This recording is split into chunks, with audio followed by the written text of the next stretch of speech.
Assalamu alaikum, this is the tutorial for how to join your class in Microsoft Teams from computer.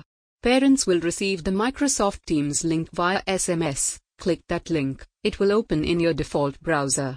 If you have already installed MS Teams application in your computer, browser will notify you and ask you to open your link directly in installed Microsoft Teams application.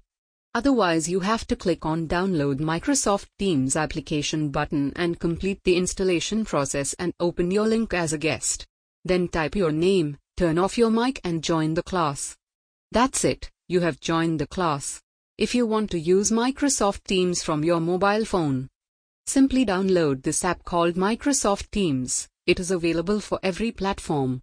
After downloading, open Microsoft Teams link which you have already received via SMS. Click that link, it will open in your Microsoft Teams application and join as a guest. Type your name, turn off your mic and join the class. That's it, you have joined the class. Thank you.